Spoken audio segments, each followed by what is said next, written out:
Hi, I'm JimmyNavio. Hello, and welcome.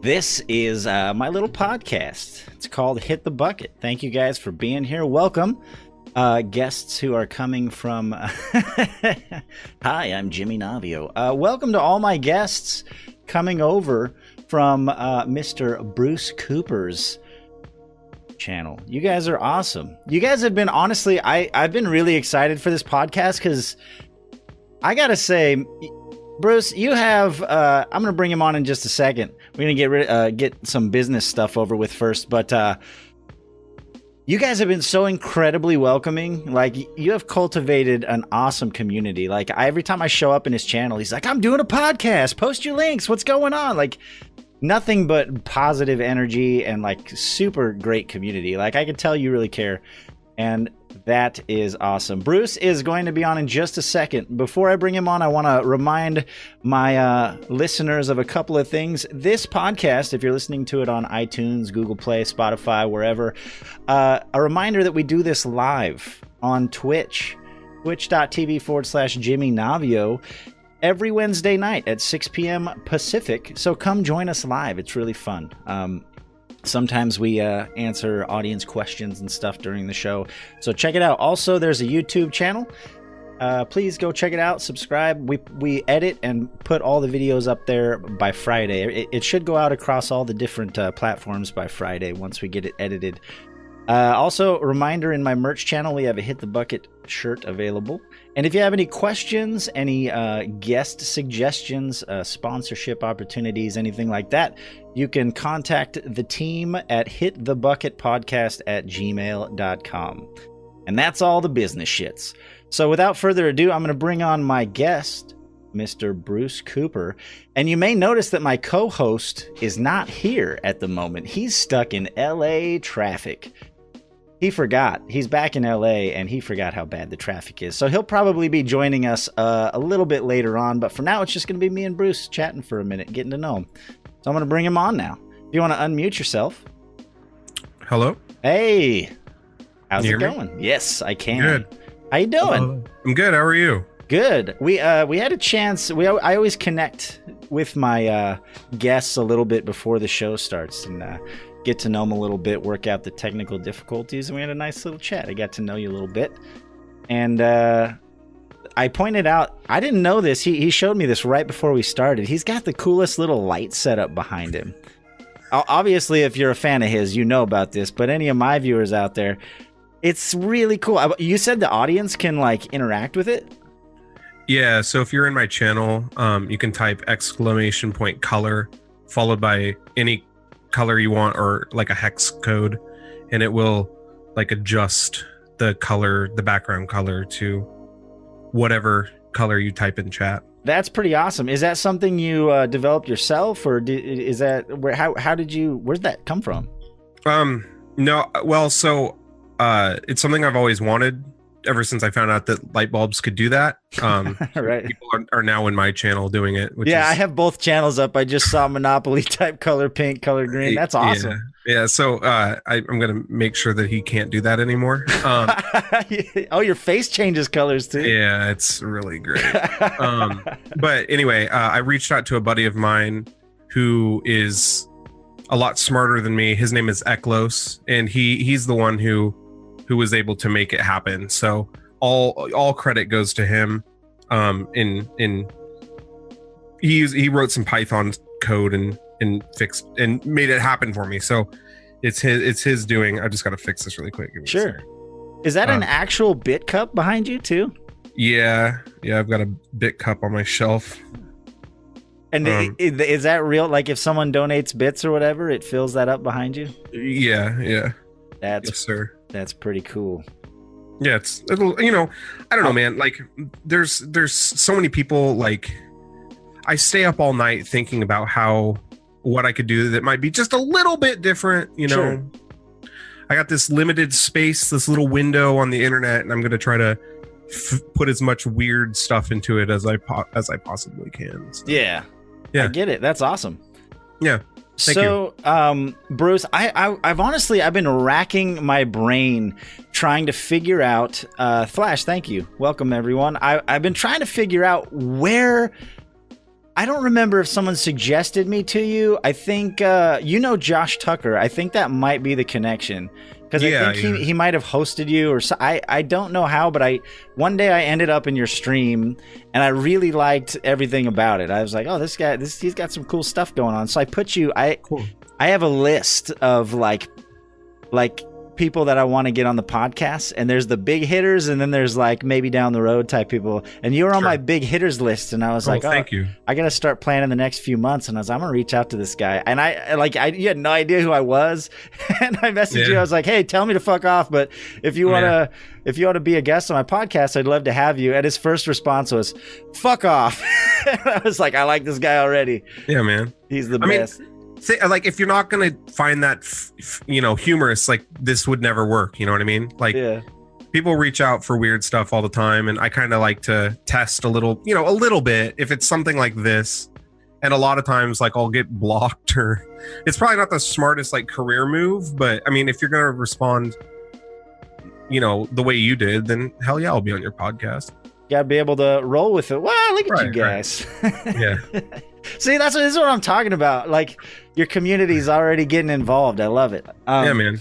Yeah, they're so crazy. You are from, I learned a little bit about you. You're from Oregon, right? You were born and raised pretty much? Been Correct, living up in the Northwest most of your life? Yeah, yes, sir. So I imagine you've probably witnessed some changes over the years, right? Oregon is not the same place it used to be 20 years ago. Are you referring to like the legalization of cannabis or something? Just Portland in general, right? Yeah, It's exploded up there.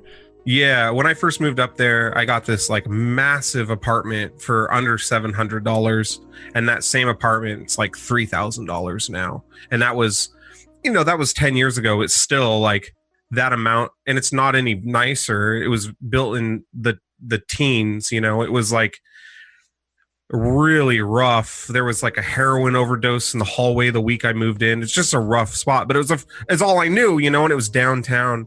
Right. But yeah, it's blowing up. Like, it's one of the hot spots, apparently. It's a lot of tech there now. Right. I mean, before it was, I worked at a Whole Foods there for a while, and that was great. Now you can do just about anything you want there now. Yeah, the dream of the 90s is alive, and yeah, in Portland. It's very weird when when Portlandia came out. I don't know if I'm allowed to say Portlandia, but when that show was released, it was like this weird, like, you can say whatever you want. We'll edit it out later. Don't worry. Okay, cool. You know what I mean? It's like when your backyard hits like I don't want to use the word like mainstream, but sure, it was just a really weird thing. It was like imagine wearing like a type of shoes that everyone hated, and then all of a sudden, like, Crocs were the big hot thing, because it was just weird. Like, no one had ever heard of Portland. It was like this getaway, and now it overnight became like the hipster mecca of. Yeah, it was very odd. And I don't want to say like, I moved there too. There are people, I have friends that have lived there their entire life and don't understand it. I can't move. I can't get out of the woods and say, oh, I've been there my whole life. I moved there out of high school, even though I was a couple hours south. I was totally part of the problem. Right. But I mean, it's definitely like I definitely got to witness like a transitioning period. Well, I mean, that has to come with, obviously the overpopulation and the increased rent and all that stuff. That's it can be frustrating, especially for people who've lived there their whole lives who get priced out of their own place. But oh yeah, it's a huge issue. Oh, I'm very familiar with it. But there also has to come with some perks, right? When a city becomes a kind of a social leader in certain ways, I'm sure that it kind of opened things up for opportunities you wouldn't have had otherwise. Sure, and I think there's something, you have to be open-minded. I think the people who win, right, regardless of whatever platform, Twitch, in your city, in the job market or whatever, the people who I think succeed are the ones who are okay with it, or like are willing to adapt I got a much better job. Like, I left that town with a much better job, but no further education or really no more experience than when I entered it. You know, Right. It was like I went from working at a grocery store to a tech company, and it was great. You know, for the most part, I got free food. They gave me a computer. I watched Twitch all day and almost got fired all the time, but it was amazing, right? Like, it was a good thing. Right. Instead of just flipping the bird to all these new folks, like, Yeah, my dad better has make friends, you know? Oh, sorry. My dad has a saying that he always tells me. He says the most flexible part of a system controls the system. Yeah. Oh, yeah. I Like, believe that. If you're willing to kind of be willing to adjust to all that stuff going on around you, you can take advantage of those opportunities. So, Totally. That's awesome that you're able to recognize that. So you mentioned something. Obviously, you're here because we're on Twitch, and that's where I discovered you. You mentioned Twitch, so I want to get into that a little bit. Before I do, let's talk about before Twitch. One thing Ethel told me, she said she trained you. She said she taught you everything you know, and that was before Twitch, I guess. Right? You were employed at the same place. Yeah. That's absolutely right.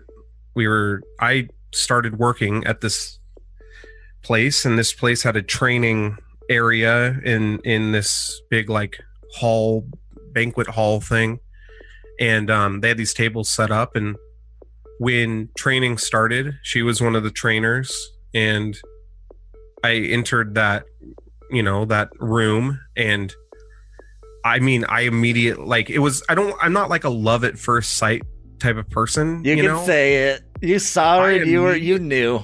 Oh yeah, it was like instant. And then she started talking about The Simpsons and Tom Hanks, and those are all things that I love. And it was just like, I don't want Ethel to take this the wrong way, but she was, for the first time in my life, she was like kind of, there wasn't anything like crazy about her, you know, like typically like girls that I dated were hairstylists or had tattoos and stuff. She was just so like fine just the way she was, and she didn't feel like she had to hide anything or anything. And like I was smitten with that. I wanted to be around her as much as I could. She knew who she was. She had her own identity. Totally, yeah. She didn't have anything to prove, and I thought I just was so attracted to that. She said, "Yet." Yeah. And that was 7 years ago. Yeah, it's crazy. And you said you both mentioned that she's a teacher now. Mm-hmm. Yeah, she's a teacher. As you put it before the stream started, dealing with little shits. It can get that way, yeah. She'd never say that. No, those are your words, not hers. Right. I mean, I was one when I was, we all were. Third grader. Yeah. It's part of the. Yeah, especially I don't know. Dudes are just, little boys are destructive. I don't think that ever really goes away, you know. That's true. So how did the Twitch thing happen then? So was that the last job you worked before you started doing Twitch, or? I discovered Twitch in 2014 because they flew me out for an interview. I interviewed for a job, and Twitch. At Twitch, yeah. I knew a little bit about it before. I enjoyed watching it, some streams and stuff. Right. I found this one particular streamer. His name is Mr. Moon, and he's kind of, it's just crazy to talk about now because I've hung out with him at TwitchCons now and everything, and I consider him, he knows of me. But anyway, like I immediately, when I saw him streaming, I immediately wanted to stream. And so I started streaming in like 2015. Anyway, I won't go into massive detail with that. Before Twitch, I worked in the tech industry, and then I started working for a hospital when I moved down from Portland to I worked at the hospital, and it just wasn't for me. I didn't like it at all. So I kind of made myself be full-time on Twitch. I said, I had a goal, and if I hit that goal for 6 months, then, I was going to quit and then try to do it for 6 months. And that was October of 2017. And it's changed my life. It's been the best decision I've ever made in my entire life. It's taught me so much. So that's when you went full time, October 2017? Yeah, October 3rd. It was a Friday. Wow. Know the exact. Do you know the time? When did you start streaming that day? I started streaming at 6, but I left my job at. I put in my 2 weeks notice, and my shift ended at 5, and I went home and cried a lot. But I just have, I have the best. I mean, everyone says it, but like the community that I am so incredibly lucky. It's so bizarre, man. Like I'm not, I don't want to like pigeonhole myself. I'm not the biggest, like whatever. I don't draw the most people, but the people that I do have, I consider my best friends. I mean, they really are the most incredible people I've ever met. Yeah. And I like I said, I definitely sense that. Right. But, I think, it's probably, like you said, you cried. I have a feeling that was just both negative, and I like the decision to go full time on Twitch is like that's a crazy intense decision to make. Yeah, man. It's really, people ask me all the time, like, how are you able to do it? And it's not a matter of how. It's more of like, let's say you have, I almost think of it in terms of like buckets, right? I have one bucket that I've made as small as possible. And as long as that bucket gets filled, whatever goes over goes into another bucket that replaces that bucket. Sure. And if I have 5 or 6 of those buckets, just means I get to do it every single day for 5 or 6 more months. Sure. And like, if that's my only worry is like, if I can, that's my only concern when I do this is I got to make sure that those get full so I can hang out with my friends and continue to grow a community of people like me. And that's it, like in terms of like my professional career mindset or whatever. I mean, like without rambling for too much, because I think about this stuff all day, like right. It is scary thing. You're here to ramble. We're here to learn about you, so don't worry about that. I'll cut you off if you talk too long. Sure. Like as long as those buckets get full, like all I have to do is be there for my friends. Like if I think I've always had a lot of success in creating almost like a mission statement for myself, and that is like something you live by. And for me, I was in a really dark spot when I found Twitch. There are a lot of people who are really in not a good spot, and they need somebody to hang out with who can relate to them. So if I just put that out there, maybe somebody will grab a hold of it, and if only one person is watching me and I'm able to impact them in that way, then it's all worth it. And if that means I have to go get a job or whatever, if I just was able to impact a couple of people, then it's all worth it, Absolutely. No, I agree 100%. I found Twitch right around the time I was going through a gnarly divorce. And it was like, like if it weren't for Twitch and podcasts, I don't know if I would have made it out the other end. It was just that thing that like I could focus my energy on and that could like get me through that stuff, I for me it was Cobalt Streak, and it was games done quick, just sitting there watching Cobalt Streak do Binding of Isaac runs and watching like speedrunners, and like it was around the same time where like through the divorce and everything, I decided to go back to school. So I remember sitting in the computer lab at school, and we'd put the AGDQ up on the big screen in the lab. And so right. like just focusing on school and watching those streams like is the only thing that got me through all of that. And that's why and then I discovered the Joe Rogan podcast and the What the Fuck podcast, and like so Twitch and podcasts really kind of almost saved my life, honestly, at a time where, so I can relate to you like 110%. I was totally in a rough spot, and that's why I went down the podcast route. Yeah. I combined the two things that like really helped me and decided like this is what I want to contribute. Right. So I feel you 100%. That's awesome. And so when you went full time, I have two questions about that. Ethel, what did she think at first when you? I mean, did you come to her and say, "Hey, this is what I want to do. This is where I'm at." Did you present it to her that way, or was it kind of a mutual thing? How did she take it? Was she supportive? Like, I'm kind of curious because obviously I know people who stream and their significant others want nothing to do with it, Yeah. And so I'm curious how that affected like your relationship dynamic and stuff. Sure. This kind of ties in with what we were talking about, like as to why, we do it, right? Prior to Twitch, so without getting too personal, from high school to Twitch, right? So from like 18 to 25, I'm 31 now. So I don't know, 27 or whatever. Yeah. I got fat, I became extremely self-conscious. I didn't want anything to do with anybody. Like I'd lost pretty much all of my friends. I'd alienated myself. Somehow I met this incredible, I met my incredible wife. But during that time, I was like, and it was rough. I'd lost friends. I'd lost everything. I was in I didn't want to go outside. I didn't want to go to check the mail. I was afraid someone was going to see me who hadn't seen me in a long time and go, wow, like he got really overweight. And, there were so many things running through my brain.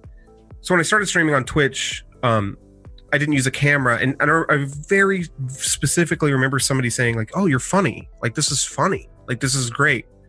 And that made me feel like a new person. It felt like it gave me like a new outlook on life. And Ethel recognized that. I was a different person when I did it versus when I didn't do it. Anytime I would take months off at a time, I was a different person than when I did it, right? So and at first she didn't understand it. She's like, why are you giving these grown men money? Like, what are you doing? Like, what is this? Like, because I tip people, right? Like, thank you, like here's $20. I didn't know like what I was doing, right? But that's great. Like, that's still how it is. Like, for all I knew, I was supporting them in any way that I could, and she didn't understand that. But when you start to do things, she was observant enough to realize that it was making me really happy. So she encouraged it a lot. Like, it was never like, don't do it. There were times where you're not hanging out with me enough, and that's my time to adapt. But you know what I mean? Like, I had to recognize that. And sometimes I wasn't the best at it. I'll admit that. But she has never been anything more than get your ass on there and stream. When I went full time, obviously, like, that's a different thing, And I will say that when I left in October, I was working one day a week at a little store. I made like maybe $100 a month, and then I got laid off. So it wasn't that I wasn't working at all. That went on for maybe 2 months. And like I said, there would be a couple of weeks where I wouldn't work at all. But that kind of helped ease into it a little bit. Sure. She has been, and I know everyone says this again, she has been nothing but mega supportive of it. And she's more concerned when she comes home and I didn't do my stream today than when I did do it, Right. That's awesome. She makes a lot of sacrifices though, man. Like, there's some nights I just don't see her. I didn't see her. I saw her for a half an hour last night. And now I'm taking up all your time doing this podcast. No. That's just what I mean. Like, it's good for me to do this sort of thing, Yeah. Okay. That's amazing. It's really awesome that you found someone who recognizes the positive influences it's had in your life and is supportive and pushing you to do your best. My other question in relation to going full time, because there's a lot of misconceptions about like, oh, if I just go full time, like, if I could stream 8 hours a day, it'll be easy, Yeah. When you went full time, what was the biggest thing you noticed, like the biggest change as far as like when you streamed before? Did you just stream in the evening, like at nights, or like what? So you started like just streaming during the day? Yeah. What was there anything that changed drastically? Was there like, oh, okay, I get it. Like, this is this way now, or Yeah, I think when it goes from something that maybe isn't a necessity to something that you have to do, there immediately becomes this anxiety that wasn't there before. I noticed it almost immediately. I would stay up late at night wondering if people were going to just not want to watch anymore. I still get that all the time. Like, are people not going to want to support what I want to do? And, or like, you know what I mean? Like, essentially it could end. It could all go down, right? Like it could, anyone's channel could end. Like Twitch could go away, and that is not something that you think about when you have a conventional job, a regular job. I mean, sure. it not something I had ever thought about. I had always felt stable. I'd always felt like I had my shit together, and I took a massive risk, and I take a risk every day, but I think for me, I didn't really realize, and sometimes that affects my streams. Sometimes that affects the quality of the content that I put out, and I don't ever want it to, but recognizing that is important makes you better. I mean, just being aware of, like, being self-aware enough to say that that's the case, though, is probably that is to your benefit, that you can say, oh, I'm treating this like a job and I'm stressing out and it's affecting the quality of my content. Like, right. But for me, I'm finding that if I treat it like a job, it's not very fun to watch. Sure. It's very odd. Like, this isn't normal, like telling my mom, like, hey, I paid my rent playing video games yesterday isn't normal, right? Like, that's not the service. It's like going to the grocery store and basically buying a bag of mixed fruit versus buying an orange, right? Like, we're so used to buying an orange, but you don't know what you're buying, it's like you're getting I'm a loose cannon sometimes, and maybe I should be more consistent. I guess is what I'm trying to say. I love you too, Kratos. That I could. It's hard because there's days sometimes where I only stream in the evenings. I do have a full-time day job. Twitch is more on the hobby side of things for me right now, and the podcast specifically has been my main focus.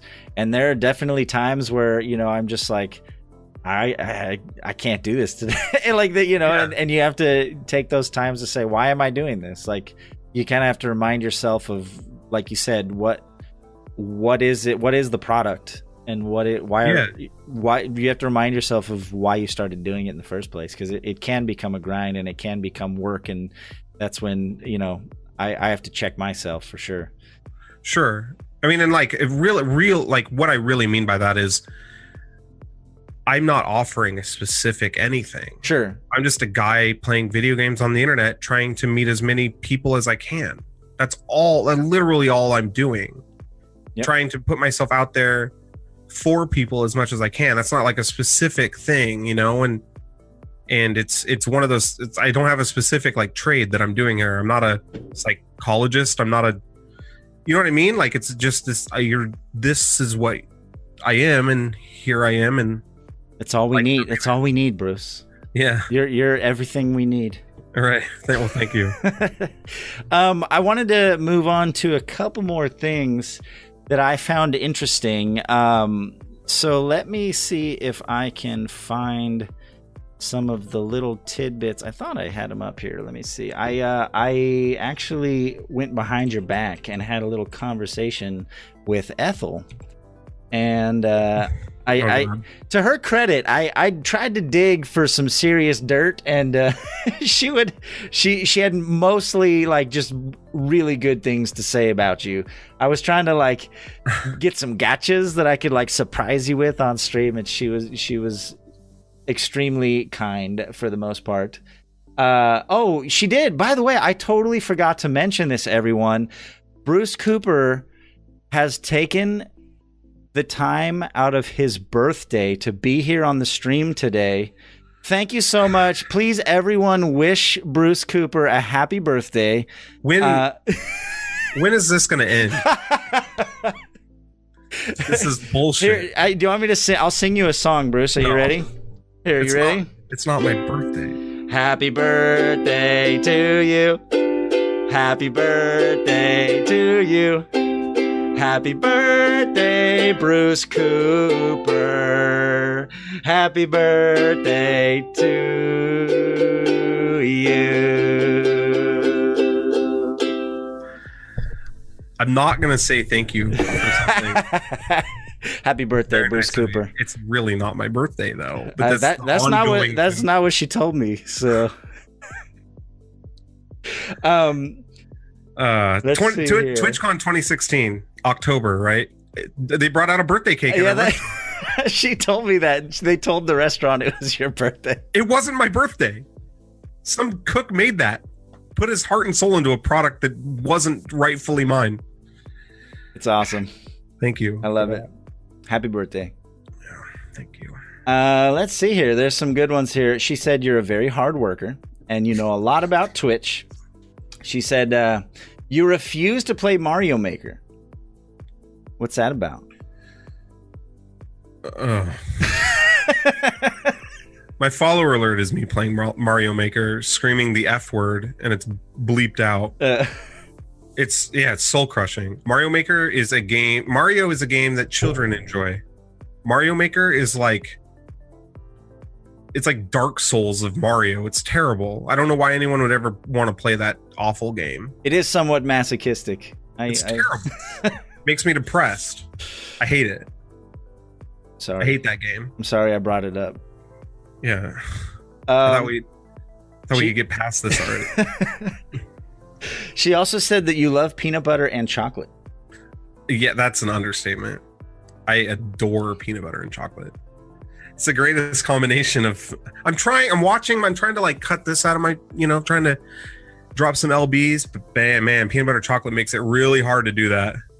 Is there any particular peanut butter and chocolate? Is it like the Reese's peanut butter or just like peanut butter in general? Reese's, man. Reese's is everything. White chocolate Reese's, the trees, the little thing, the like little cups, the big ones. Have you ever seen those like giant ones? Oh yeah. I've never had one, but yes, I have. A friend of mine recently bought some of those and streamed himself trying to eat the whole thing in one sitting. It was painful. It was painful to watch. It's like 20,000 calories or something. I'm pretty sure he probably had to go to the hospital after that. I was gonna say, comes with an ER visit. Yeah, I love peanut butter chocolate, man. The last thing, a couple more things. I asked her if you had any guilty pleasures, and she said you like Corona, and you collect cameras. She said you have a whole collection of. I don't know if I'm pronouncing this right. Leica. Yeah, I got a couple Leica cameras. Leica cameras. Yeah. I didn't know what those were. I had to Google it. Do you want to so Leicas are older cameras, right? Or is it a specific type or they're traditionally rangefinder style cameras. So what that means is in a typical like DSLR, you're familiar with a DSLR, like the lens attached to the front, the big cameras. You look through a series of mirrors and then out of the lens, right? So like what you're seeing is what the lens sees. In a rangefinder, you're looking through a little window on the side of the camera, so you're not looking through the lens. Okay. So when you focus, they're manual focus. A lot of street photographers use them. They're so simplistic and they're built so well. And you either love them or you hate them. I love them. Leica does make current digital cameras, but they start at like $10,000. They're just ridiculously expensive. It's just a style that I really am into. I love everything about they're made in Germany, and there's a heritage attached to them. It's like a Rolex, like you could get a digital crazy watch that reads text messages and crawls up your ass at night and charges itself, or you could get a Rolex, which is like timeless. Right. It's like a heritage. So I collect. I typically collect those cameras that fall into that timeless sort of category. I do have to say the way you talk about Leica cameras is not doing the Portland stereotypes any favors. I know, man. I feed right into it. I mean, I had to say it. yeah, it's definitely, there's a lot of Leicas in Portland, a lot of Leicas in San Francisco, a lot of Leicas in Seattle, a lot of Leicas in New York. You know, it's like a sort of, it's a style. I like it. It's very hipster, though. I'll probably get beat up later on the street for saying that, but yeah. No, I mean, I have my my little hipstery things as well, so I totally get that. No, you mentioned something. You said San Francisco. We talked a little bit before the stream about you said that you not regularly but fairly often you take trips down to San Francisco. Yeah. You said you thoroughly enjoy traveling. I do. Well, I hate flying. I'm horrified of it, but I like to drive. We go to San Francisco all the time. I love the city. I feel like I'm starting to really get to know it. Like I could figure it out, you know? But I love San Francisco. I love it. I love your idea about doing a cross country like road trip stream thing. That I would totally watch that. I love live streams. So if that ever happens, count me in. I will watch you travel the country. Just had this idea of, you know, you stream enough, you meet people from different parts of the country, and setting up little kind of meetups, or hey, let me like sleep on your couch, or let me sleep in my car in your parking lot or something, and let's go out to the bar or something, and like hitting up different, you know, every corner of the country, seeing if I can maybe go up to Canada and stream all of it. I'd have to figure out a way to do that. I'd have to figure out a way to make it sustainable, but it's something that I've thought about, you know, pretty regularly over the course of the last probably half a year. Yeah. Live streaming is where it's at these days. Just strap on one of those little streaming backpacks and hit the road. Andy Milonakis it up. Yeah. Gotta. People tell me I look a lot like him, so it would work. It would work out perfect. You look a little bit older. Well, thank you. I mean, no, but he kind of he kind of made that whole live stream thing a reality. Like he was one of the first ones that really went for it full time. So you can't talk about live streaming without bringing him up. I watch his stream. It's my guilty pleasure. Yeah, I love watching his stream. I love it. I met him this year at TwitchCon. My buddy in chat, Tased and Confused. We were getting ready to go out one night, and he saw Andy Milonakis, and he said, "Hey, Andy." And Andy said, "What?" And he goes, "Do you think this guy looks like you?" And he pointed at me, and Andy goes, "Yeah, he does." And the next thing I know, this other dude is taking me and Andy Milonakis' picture. Nice. And I told him that people tell me that I look like him all the time, and that I always take it as a compliment. I typically, my hair is usually a little bit longer because I'm always late in getting it cut. Yeah. So I really look like him when that happens. Yeah, I was at TwitchCon as well, and I just remember anytime, like especially when he first showed up, or anytime he would show up with like his live stream going, everyone would just lose their shit and be like, "It's Andy Milonakis!" Yeah. Like that's cool. It's cool what he's been able to accomplish, man. Just walking around with a camera. I love it. Yeah, I love that. I definitely enjoy it. So someone in chat mentioned I guess I need to ask you about potatoes. Do I need to mail you? They said I should mail you potatoes. I'm from Idaho. I can get you some really good quality potatoes. If you want to waste the money doing that, man, be my guest. I do have a P.O. box that I've probably received 15 tomatoes or potatoes. People write on them. I don't know. It's weird. The guy at my P.O. box is always really confused by it. What is, like, what is this sometimes? Or you get a lot of these. I don't know. Yeah, you heard it here first, folks. It's tomatoes now. If you could mail him some tomatoes, we're I don't think those will mail well. we're shifting gears. Please don't. I mean, you can. I just feel, you can't eat. I can't eat them. They're the company that mails them to me. There's like a thing you can sign up for, and it's a joke or something. They spray them with like a thing that preserves it, and it says like, "Don't eat this." And so I have to throw all these things away, and they're like, people pay like $15 or something to have them. I don't get it. It's all for the lulz. I guess. Yeah, they sit on my shelf until it start rotting, and then my cat plays with it, and then I have to throw it away. It's perfect. I love your community so much. Yeah, I love them too. They give me a lot of shit, but I could not do this without them. Yeah. They are. I mean, so they mean more to me than I think they realize. Expensive cat toy. Yeah. You are a self-proclaimed variety streamer in the sense that you don't have a thing. You mentioned a couple times that you don't have a game that you play, right? Like you're truly kind of just play whatever. And I don't know, I appreciate that. Today I was lurking in your stream watching you play what is that game called? Sea of Thieves. Sea of Thieves, that's the one. Yeah, and No Man's Sky. We had a short discussion about No Man's Sky. Yeah, you're talking shit about it. I almost jumped on the screen.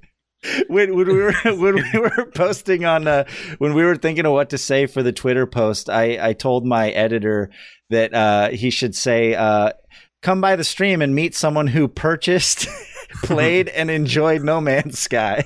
I'm a rarity, man. An anomaly, as they say in the game. One of the 10. No, but I heard it's gotten much better from what I understand. Like, because I think the biggest thing was people were disappointed because of the promises that were made, right? Like there was no multiplayer and all that stuff, blah, blah, blah. Everyone's heard all the, reasons why they were disappointed. But right. I mean, if you enjoyed the game, that's all that matters. And I can tell when you're playing the games, like today, like watching you play Sea of Thieves, because I watched people play that when it first came out and people complained about lack of content, but like it seems like they've added a lot to the game.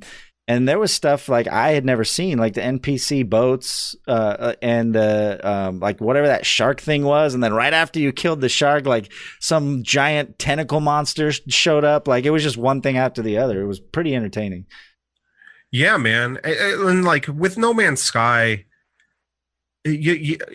honestly, like you can't, I didn't see it as I never saw it as a game like that, right? It was like this, it's very atmospheric. Sure. It's like, there's like a holistical sort of, it was like this package that I loaded it up and like the music was right and the colors were right. And maybe I'm dumb or something. Maybe I'm not seeing what the big deal was. And I understand that there wasn't stuff in the game that should have been in the game, whatever.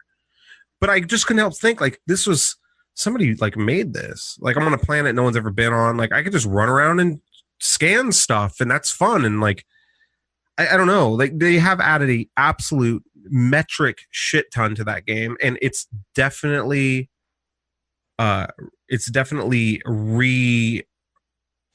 outdone itself. Yeah. A lot of people, I rarely hear people dogging on the game anymore. And it's really, really, really nice. But when I first started streaming it, people would come in and go, like, what are you doing? Like, what is it was like immediately judged.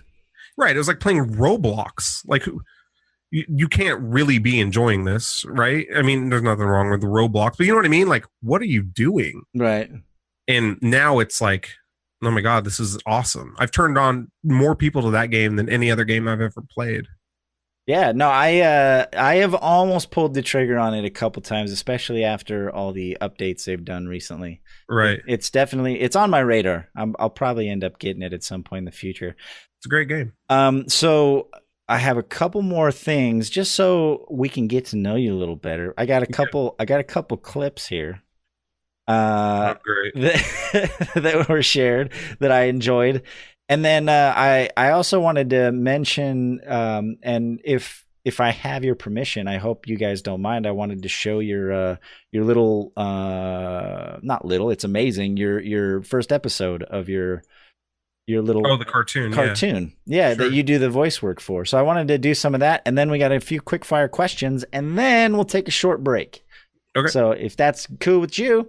Yeah. This clip right here was one of your top rated clips. Sometimes we like to, when we invite a guest on, we'll go and find their like biggest YouTube video or top rated clip or whatever.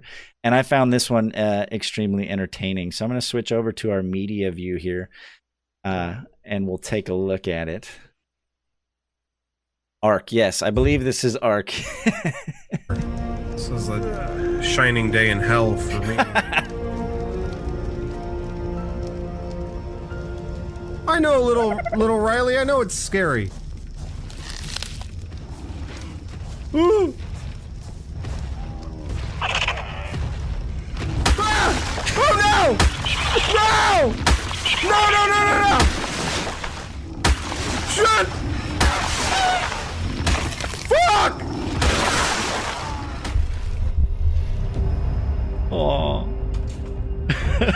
little Riley, run.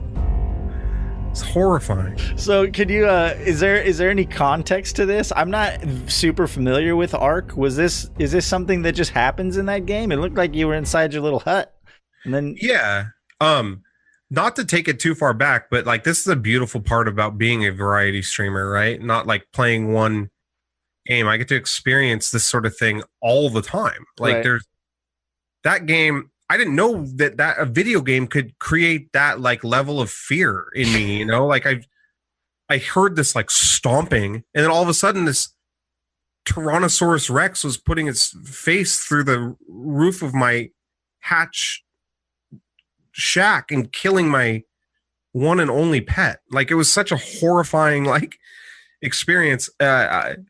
It happened organically. There was no sort of setup or anything, and then it was on the front page of Reddit, and the rest was front page of Reddit's Ark thing, or I don't know. Yeah, some developer subreddit messaged me about it and asked if he could use it in like promotional material, and I said, yeah, I don't know if anything ever happened to that, but like, yeah, it was a completely caught me off guard. It's horrifying though. Yeah.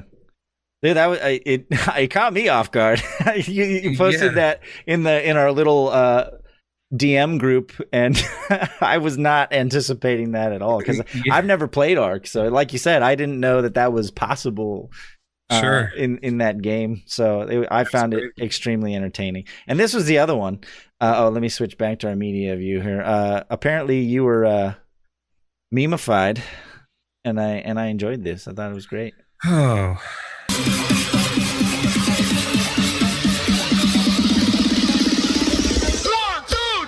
Toot poopin', we're BruceCoopin'. So stupid. Toot poopin', we're BruceCoopin'. I love it. Who made that? Was that someone from your community put that together? Yeah, his name is One Damage, and he's a little bit of a butthole. Don't hate, man. I know. No, it's I honestly, it. It's like one of my favorite unexpected sort of things that happen when you stream is people make stuff like that. I love it.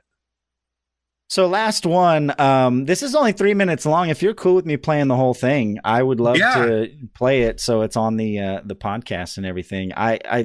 If you're listening to this on iTunes or something, you have to go watch it on YouTube once it's up, because the animation, this is a buddy of yours. Did you meet him through Twitch, or is this someone you knew previously, or? Well, so Robot Boy in chat, it's my buddy Danny. It's his vision. I am just lucky and blessed to be a part of it. It's his Trash Planet was his idea, and I told him I would love to do like some voiceover work in it, and he was down, and we're working on the second one. And Robot and Normie Peasant are both friends of mine for probably the better half of the last 15 years. Awesome. I knew him beforehand. He's one of the most talented guy I've ever met in my entire life. Like Robot Boy like I said, I'm just so happy to be able to do this. It's like a dream of mine. Yeah. So Robot Boy, you're not going to copyright strike me if I put this on the podcast? Make sure he doesn't. Yeah. I found it extremely humorous, and I can't wait till you guys come out with more episodes. So if it's cool, I'm going to go ahead and play this, and then we'll do a couple quick fire questions, and then we'll take a short break. And I did see James pop in for a second.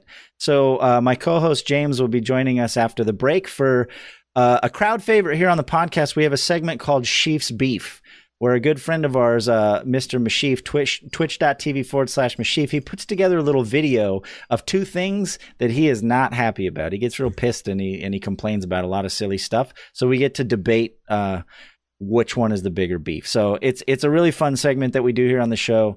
So after this, we'll do a couple questions, take a break, and then please stick around for Sheef's Beef. You guys will not be disappointed, I promise. Let's go ahead and check this out. Now you do the voice of the big-eared dude, right? Yeah, Ritz. Ritz, that's right. So listen, you'll hear his voice. It's great.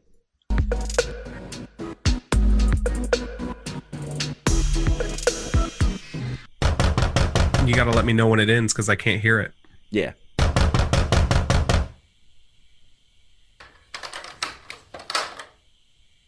Yeah. Can I help you? Yeah, it's your downstairs neighbor. Are you kidding me up here? I don't think I know what it is that you're talking about. The sounds every day, just tons of sounds. Sounds every day. What kind of sounds are you? I wasn't aware that I've been making any sounds or. Yesterday it was a toothbrush. You clanked a toothbrush on your sink. Then it was a toilet bowl lid. All right. It's a toilet bowl. Just so you're aware, mouthwash works just as good as a toothbrush, and it's a lot quieter. That is not true. It's absolutely true. Anyway, way too loud. Keep it down. I can't. The toothbrush is too much. You want me to switch from my toothbrush to mouthwash? I mean, it just feels. Man, okay, listen, it's too loud. You're way too loud up here. I can't imagine that I am. Is there a chance that maybe you're just hearing, maybe you have a natural. What are you saying? I'm just saying that maybe you can hear me better than maybe anybody else. Do not. I mean, clearly you have larger ears. You got to be able to pick up stuff better than, say, Willie down the way. Huh? Okay. Yeah, all right. There's nothing wrong with my ears. They're normal. I know it. You're right. I'm going to try to dial it down a little bit. And I'm going to forget you didn't just say that. Okay? Okay. You're right. Okay. Listen. Thank you for coming up and letting me know. This has been great.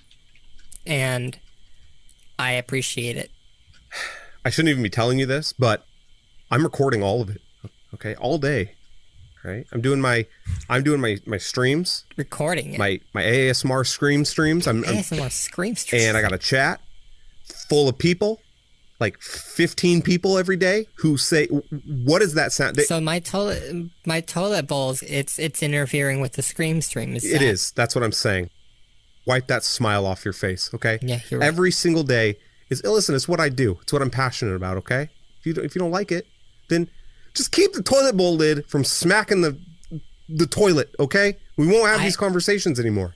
Okay, thank you. I appreciate. Yeah, thank you. You're right. Yeah, I know I'm right.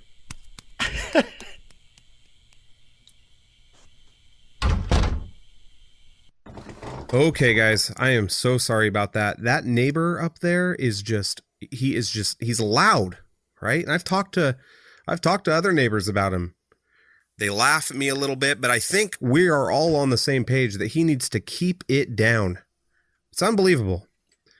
Anyway, again, so sorry about that. Let's get back into where we were here, all right?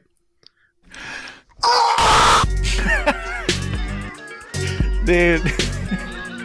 Rip headphone users, yeah. The punchline at the end, I like the first time it caught me so off guard. I fucking loved it. Good.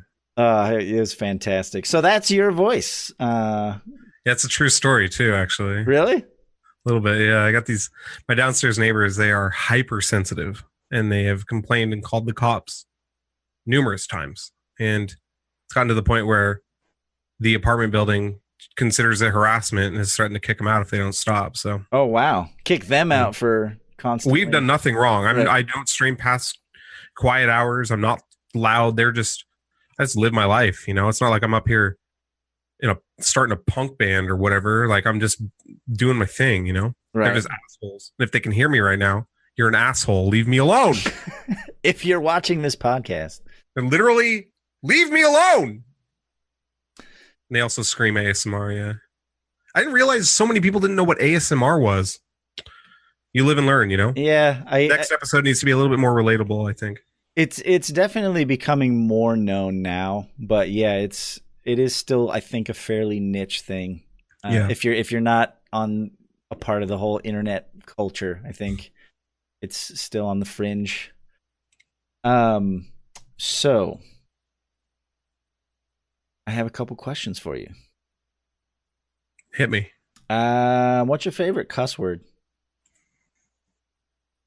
What caught me off guard? My favorite cuss word. Oh, geez. And this is a mature stream. You can feel free. I think it's hilarious when people call people a bitch. I think it's the funniest thing. Oh, you're just being a bitch. Yeah. So good. Or butthole, but that's not really a cuss word. No, well, I mean, it's definitely not a nice word. Yeah. I use that a lot. But yeah, just It doesn't. be like, It doesn't have to be the sinful seven. If there's any creative ones that you've got in your arsenal, right. I mean, the old tin horn, tartar sauce. Yeah. turd burglar is a good one. Turd burglar. Yeah, that's funny. No. I mean, bitch. It's so funny. Bitch is good, especially if someone knows how to use it well. Yeah.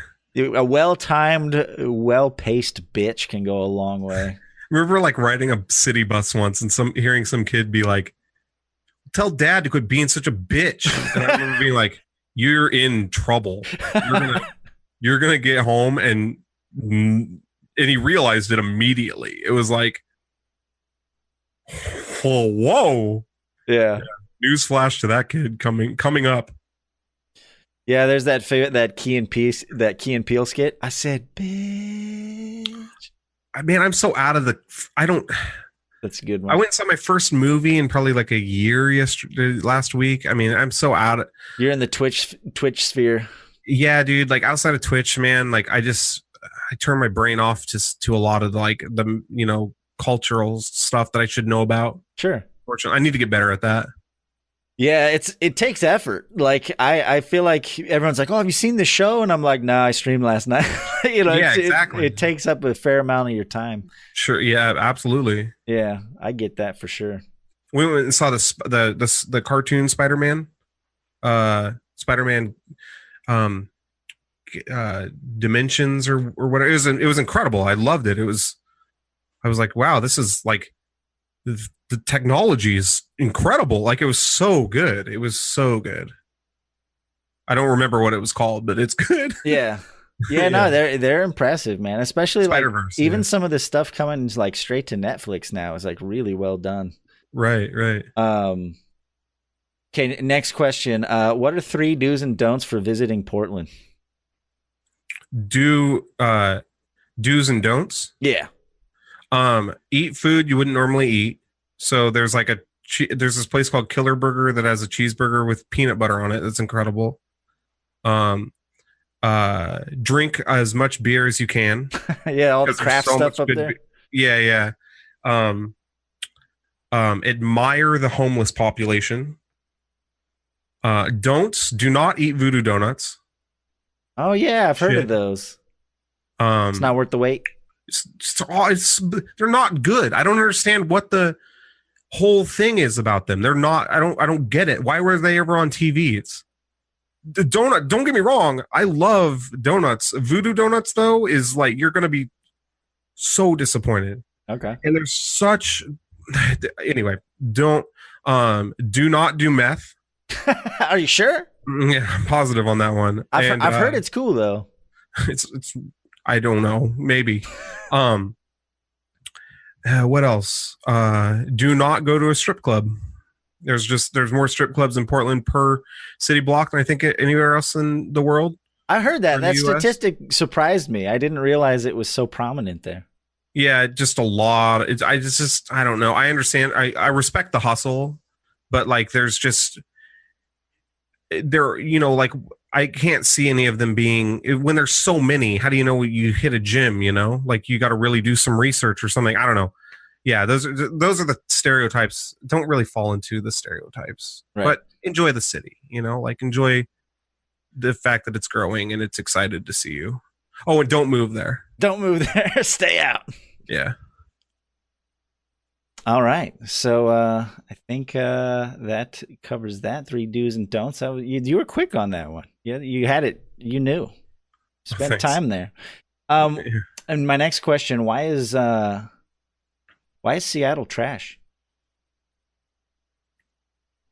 I never listen. All right, you're grouping me into a bucket. I've never said Austin might not be the best. But Seattle, I love Seattle. Okay. Just because I'm from Portland doesn't mean I had to ask. Portland and Seattle, there's a little rivalry there. Seattle is so expensive, and for what? a couple of taller buildings. The whole city, Seattle, the whole city. Well, last time I spent any serious time there, the whole, like, no one did anything in the city. You can do stuff in the city of Portland. I mean, no, not as, you know, I don't know. I don't have any. I'm weird. I don't really have like a beef with Seattle.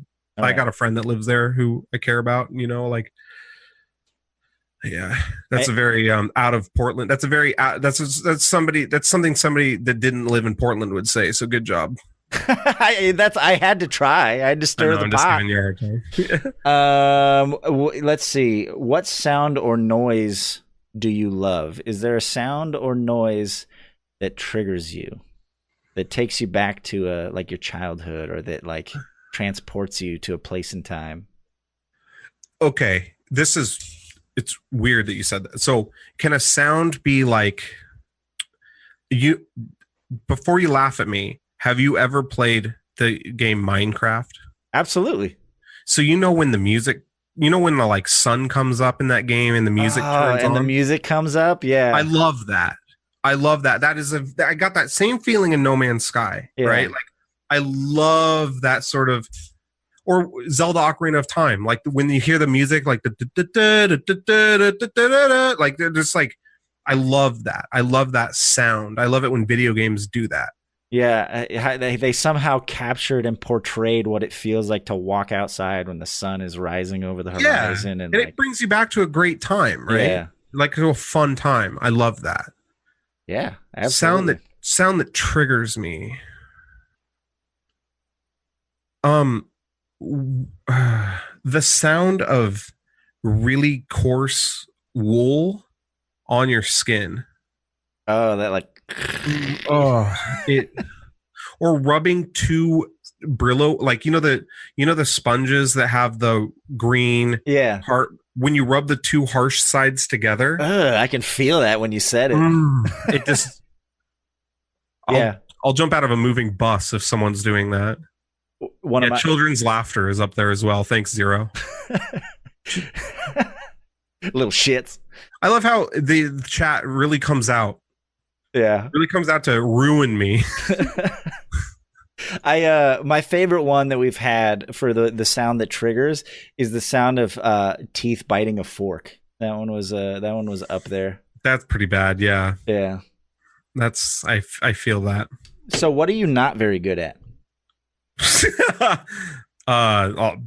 Almost anything. Off your dome. The first thing, if you're like, I'm not good at blah.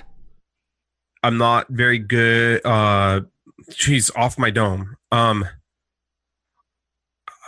not very good at it. Thinking of things off your dome. Exactly.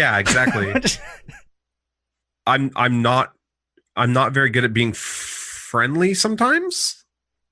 I'm not very good at. I'm not very good at first person shooters called out in chat.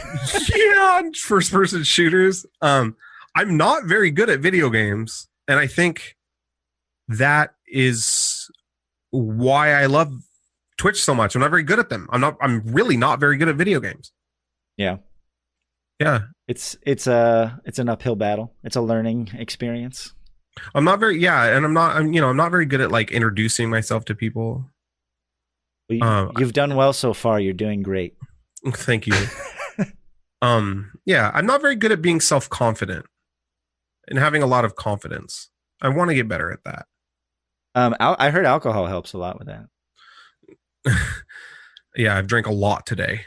Blackout drunk right now. Perfect. He won't remember any of this tomorrow. Yeah. No, it's by design. Stone sober. Last question. This is usually the last question we ask all of our guests. Room, desk, and car. Which one do you clean first? Desk. Just any particular reason? I don't know. I feel so like when I clean rooms, I tend to start in a corner and work and, like put things in other rooms and then clean those rooms later. So like if I'm cleaning like my office, I'll move things out of my office, but my desk is always in the corner. And I don't know, it just like it starts First of all, I've never cleaned anything in my life, but I don't know. My desk, yeah, because like once this, maybe it creates some confidence or excitement to clean the rest. I don't know. Get you motivated. Yeah, it's like, oh wow, like my desk looks really nice. I'm sure the rest of my room would look nice. And then I eat a sandwich and fall asleep or something. Perfect. So you're in the majority of Twitch streamers that we interview. Interesting. The vast majority of Twitch streamers clean their desk first, and the most common answer is it's because it's where you spend most of your time. Yeah, we've got a couple rooms in there. I think we've only had one car so far. Interesting. So one of these days I'm gonna go back and create a graph. I got very valuable data here. We gotta visualize this this data. The car is small enough to where if you just take out a little bit more than you bring in, it tends to keep itself clean. Sure. Yeah, there's definitely some truth to that. Yeah. Well, Mr. BruceCooper, thank you so much for answering all of our silly questions and for being here on such short notice. Like, I really appreciate it. Like, I barely invited you like this week, and you're like, "Fuck it, let's do Wednesday." Like, you're gung ho, like, told your community and like made it happen. So I really appreciate that. We are gonna take a short break now, everyone. Now that we've gotten to know BruceCooper, he's gonna participate in the Sheef's beef as soon as we come back from the break. So go drink your drink, smoke your smoke, hit the bucket, do what you got to do, and we'll be back in about 3 to 5 minutes. And as soon as we get back, we got some hot, fresh, spicy beef waiting for you. Bruce, if you just want to mute yourself. I just want to say I've taken note of everyone here, and if anyone leaves during this break, well, you're going to find out about it tomorrow. Perfect. All right. We'll be back in a few minutes, guys. My goodness, what is going on in here? You guys are far too generous. I went and filled my glass with some more wine, and I come back and my sub notification is just spamming the screen over and over. My God, thank you guys so much. I think this is the first time that's ever happened during a podcast. So once again, a testament to Mr. BruceCooper and his community. You guys are way too kind. I really appreciate it. Go forth and spread those buckets across the internet. By the way, I don't know if it's ever been officially stated on the podcast, but the phrase "hit the bucket" for members of my community is synonymous with taking a shit. So when you drop those buckets, you're letting people know, hey, go hit the bucket. It's time for a break. It's like Stay Hydrated bot, except a little different. Absolutely. We're gonna do some Sheef's beef. I hope you guys are ready. Our good friend Meshyf, twitch.tv/Meshyf, has prepared a video for us to watch. We have not watched this yet. We're all gonna watch it for the first time together. He's gonna give us 2 topics that he is not very happy about. He's a grumpy old man trapped in a 20-something-year-old body, and he's gonna let us know what he's mad about this week, and we're gonna decide which one is the bigger beef. It's all subjective, but according to Meshyf, there is a right answer. So we're gonna Goo, you showed up just in time. So here we go. I'm gonna switch to my media view. If you guys all have the beef up and ready to go, we usually do it on go. I'll say 1, 2, 3, go, and we'll all hit play at the same time, and we'll all watch it together. Got it ready to go. Ready? Me too. Awesome. All right. So on go. Oh, not yet. Okay, sorry. It's all right. All right. 1, 2, 3, go. You need the beefiest of beefs, the sheefiest of sheefs. Then get yourself ready. Open up them buckles and eat some beef. It's Sheef's beef. Welcome everyone to the ring. I'm your host, Meshyf, bringing you this week's hot and spicy beefs. We're going to put 2 head-to-head and figure out which of the 2 is the absolute beefiest. Our first beef of the week is liars. Now, there's 2 types of lies, right? There's the little white lies that are to the betterment of society, like when you go to a restaurant and you order something and they say it's not available, but it is, but they're just kind of doing you a solid because it sucks and they don't want to have the back and forth. That lie's okay. The little white lies, I'm down with. The ones that don't matter, no big deal. Yeah, you look great in that shirt, whatever, move on. Okay? Lie to me. But don't lie to me about something that I can catch you in. That really doesn't matter. right? The lies that don't help anyone. They don't help me. They don't make me feel good. They don't make you feel good. They don't make anyone look good. The lies that people say that, like, hey, did you send this? Did you call this person? Did you pay that? Oh, Those lies piss me the fuck off because Me those too. get caught easy. And the first thing that liar does when they throw out that lie, they go grab the biggest fucking shovel they can find. Nay, a backhoe. They go pull up in a backhoe and just start digging themselves a hole. The biggest hole they can make. And all you can say is, you're fucking lying. I know you're lying. Like, just own up to it. If you get caught in a lie, like, hey, Jim, did you send that email? Yeah, I sent it. Well, I didn't get it. Well, did you check your spam folder? Yes, I checked my spam folder. You fucking idiot. You didn't send it. I know you didn't send it. It's not how this works. It's not stuck in a hamster cage somewhere in Nebraska before it got to me. That's not how email works. If you get caught in that lie, just go, you know what? I think I may have forgotten. Okay, cool. Can you send it to me? Yeah, I'll do it right now. That's the way that's fine. Just end it and get out of it. The liars that dig and dig and dig and dig and dig and dig, those liars drive me fucking crazy because all they're saying is, I think you're a fucking idiot. And the more times I say this lie, the more times it becomes true. When it doesn't. It just becomes true for that liar, right? And then you're both sitting there super unsatisfied because nobody wins. And you just got to say, you know what? You're a fucking liar, and I'm walking away. Fuck you, liars. You're the first beef of the week. Yeah. Second beef of the week is doors. What? A lot of you don't know this, but I used to be a door-to-door salesperson. You used to for be a company door. company. So it was my job to go business to business and talk to people. It was like the Well, Sinks episode. The hardest part of an outside sales rep's job isn't being told no. Rejection is easy. You talk to 40, 50 people a day. They all say no. No big deal, right? Rejection is life. But the thing that was the hardest part of the job was standing outside of that door, looking at the receptionist on the other side of the door, and you both know what's about to happen. She's going to get annoyed because you're bugging her at work. You're going to get annoyed because you're bugging someone at work. But this fucking door is in your way, right? And sometimes the door is push, but it says pull, or it's got a handle. Or sometimes it's pull, but it looks like a push door, or there's confusing signage on it, and you're Target? just barely got Looks enough like Target. courage to open that door and go talk to that person. And this fucking door is in the way. The second you pull when you were supposed to push and you jiggle that handle, Just walk you away. look like a fucking idiot. Go the other way. And you Give know what? up. I've already I lost. feel like one too.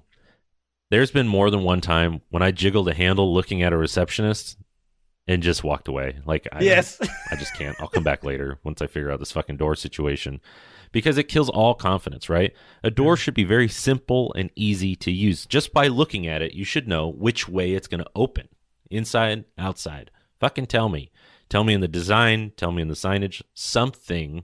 Make it easy. Okay, it's Human Factors 101. What is a person going to do when they just look at this sign? What the fuck are they going to do? It says pull and push. What are they going to do?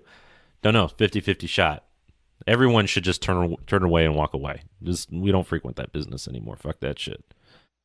A door should be an easy wall that you walk through. It shouldn't be so complicated. I fucking hate walking through a door that I'm unsure of, because you're going to get that look of disapproval on the other side, and the door just silently staring at you like, you fucking moron. Don't you know how doors work? And the answer is no. I don't know. Those are our two beefs. I want Jimmy, James, BruceCooper, our guest, and everyone in the chat to figure out which of the two they think is the beefiest, and then we'll come back and find out. All right. I paused it at 5:09. Yep, same here. Same. All right. So we got liars versus doors. This is reminiscent of the Sinks episode when he ranted for like 10 minutes about sinks. Mm-hmm. He had some valid points about sinks, though. And I'm surprised because when he talked about sinks, he mentioned the automated ones that never work. That you put your hand under it, and then as soon as you move it away, the water starts coming out. He didn't talk about automated doors. I'm a little disappointed in you, Meshyf.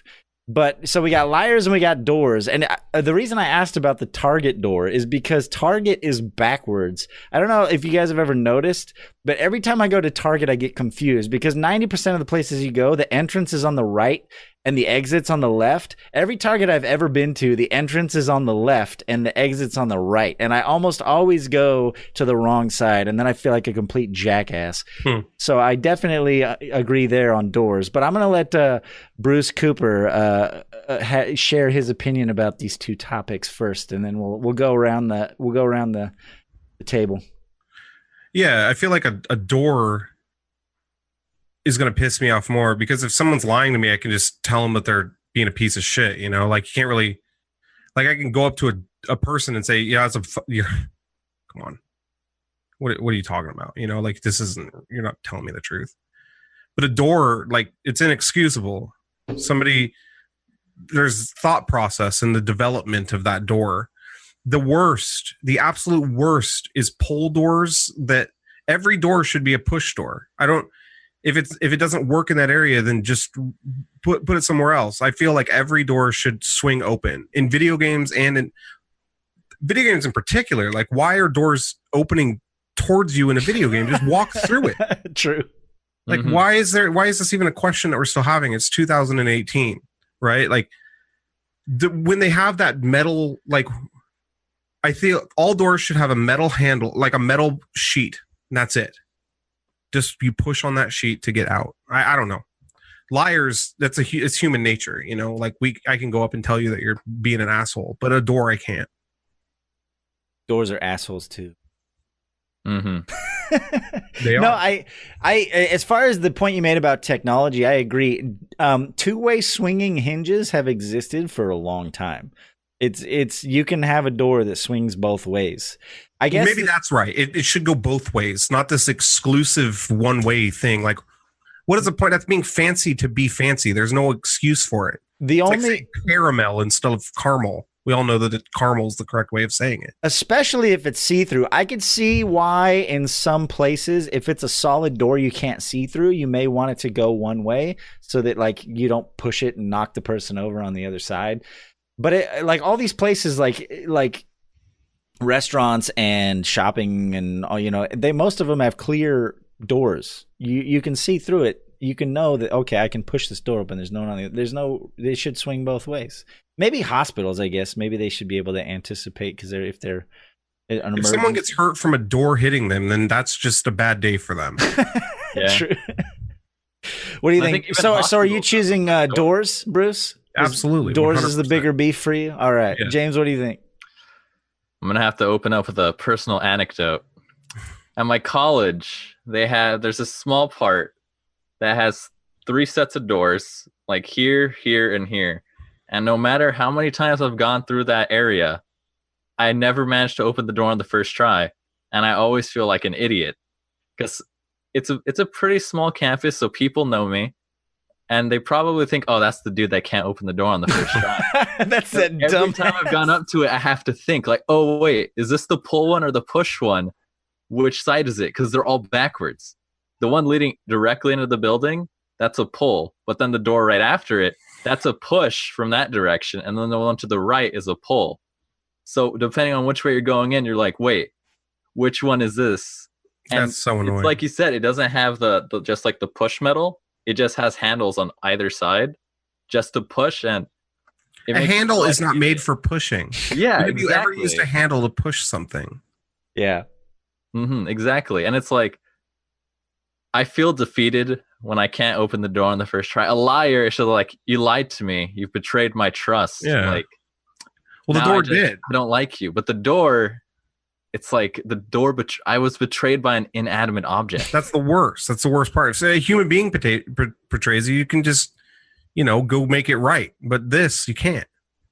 You'll just forever, you'll forever remember that door. And it's not one person that betrayed you. It's the whole team that developed that door, who chose it to be installed there. The whole school is out to get you. I hope you know that. It is. And these are glass doors, Jimmy. They could all be push doors. Yeah, they should be. It's a solid glass plate. Why can't they just push open? I like Zero in chat said that you better hope there's not a question on your final about which way the door goes. Mm-hmm. There might be. Bonus question for 5 extra credit points. Yeah. Which way does the door swing for this building? I'll fail. I needed that exact points to win. That's funny. There's a Deedle in the Twitch comments said, in the book, The Design of Everyday Things, the author goes into great detail complaining about door signs and light switch layout and placement. See, that's what I'm saying. Everybody knows. There's official publications about how to do this shit the right way, and it still happens all the time. There's still people out there that are like, I don't know, just slap a sticker on it, call it good.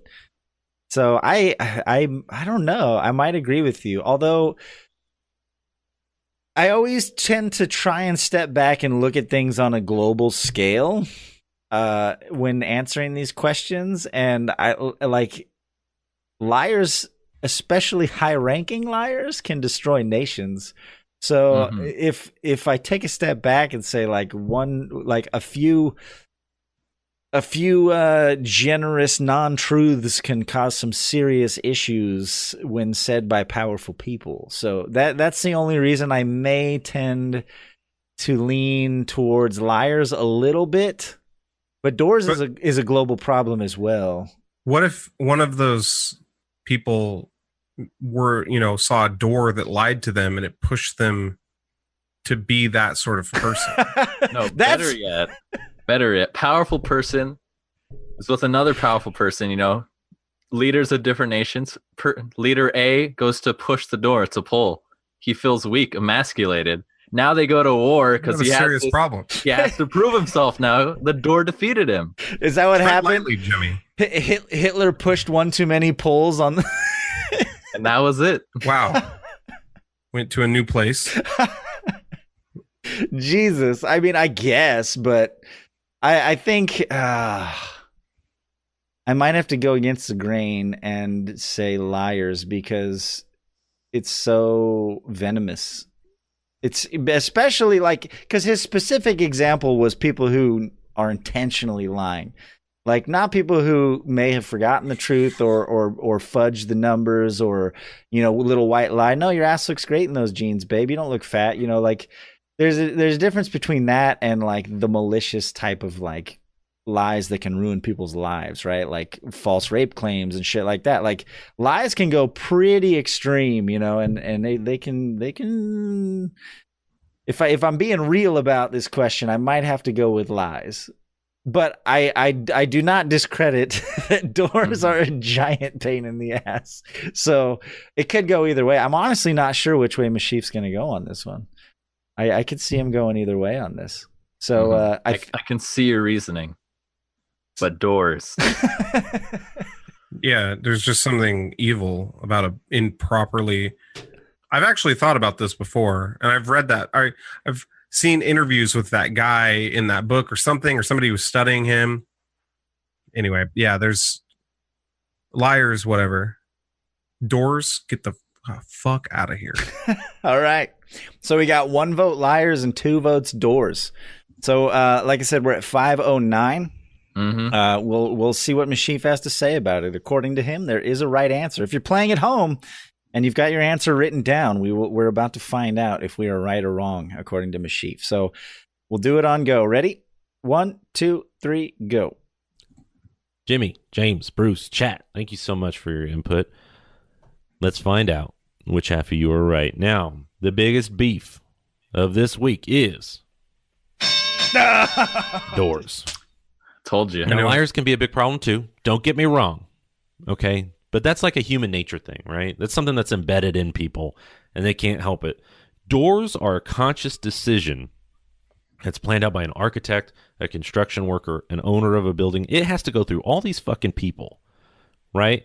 And they have to see it. It has to be approved. Like, there's a lot of thought that goes into what door you put on your building. And we fuck it up time and time again. This is something that we have all the time in the world for. We can make it right. We can make it perfect. But we don't. We fuck this up on a regular basis. Everyone that's in the planning stages of putting a building together or has any kind of control over this shit, can we please get on board? We got to get a standardized door system going here so we stop embarrassing everyone that tries to use these businesses. Until then, if you walk up and jiggle that handle and it's the wrong pull instead of push or push instead of pull, my sympathies go out to you. That's the biggest beef of the week. I knew it. Meshyf's out to Thinking get too me. global. Meshyf's out to global. get me, man. He's smart. Jimmy over here trying to save the world. I But we know know. the real problems. And it's doors. You're probably right. I guess I can see it. I'll give it to you. I seriously think Meshyf tries to mislead me. I get him wrong more consistently. Huh. Thank you, Meshyf, for another excellent Sheef's beef. I'm gonna be, like I said, I'm gonna be clipping and compiling all the Sheef's beef and creating a playlist of those. So for anyone who wants to go back and play along with all the Sheef's beefs, this is episode 27 now. We're getting up there. So there's been quite a few beefs. It's a fun game to play. We're gonna make a board game version of it and sell it at Walmart or some shit. There you go. So James, for those who are wondering who this guy is down here, usually he's next to me, but he was late. So Bruce I Cooper was. took your spot. He goes to school back in Kentucky. No, Kentucky? that's where Gator Pete's from. Yeah, Vermont. Vermont, that's the one. I was like, Kentucky. How did you pull Kentucky? So he lives in California, but he goes to school in Vermont, and he's home. He's back in California. He's in LA, and he forgot how bad LA traffic is. So everyone shamed James for being late. Now, here's the thing. Boo! I'm in Rancho Cucamonga. That's the and namesake. I'm still feeling the LA traffic as everyone tries to leave. Yeah. Wow. It was bad. I was like, I left Irvine 2 hours before the podcast started. I was like, that's more than enough time. Clearly, I've forgotten LA traffic because it still took 3 hours. Rookie mistake, dude. I know. That's why, this episode is named Best Coast to remind James where he is now. And also because, even though he's not in California, Bruce is also on the Best Coast. He's on West Side. Represent. So One of my biggest dreams is to visit the East Coast, though. I'd never been. I've always wanted to go to New York. A lot of people know that. I've been to Nashville once, and I loved it. Something about that city was magical. I really enjoyed. I also got to see Elton John on a whim, like last minute while I was there. Oh wow, so that'd be cool. that probably had something to do with it. Magical show. It was very magical. Nashville's pretty. I don't know. The energy there was really cool. I'm with you, Bruce. I love traveling. I don't do it enough. I definitely need to get out there more. So we've reached we're near the end of the show. There are a couple topics I wanted to throw out there, stuff that happened this week. We usually like to recap any crazy shit that's going on. And this just happened a few days ago. It came up in the news recently. So Fortnite's in trouble. It's come up a couple times with smaller celebrities, but now the bigger celebrities are getting involved, and they're saying, "Hey, you can't charge people money for my shit." So for those who don't know who Alfonso Ribeiro is, I'm saying that all wrong, but he is Carlton from Fresh Prince of Bel-Air. He made infamous the "It's not unusual to be loved by anyone." You know that famous Carlton dance that has been turned into a Fortnite dance. It's the Fortnite dance now. Yeah, he's suing him. He's saying, "Hey, that's my dance, and if you're gonna charge people money for it, I want some of that money." I have very mixed feelings about this, and I kind of want to talk about it. Oh, and then this was added to this article. This was not in this article originally.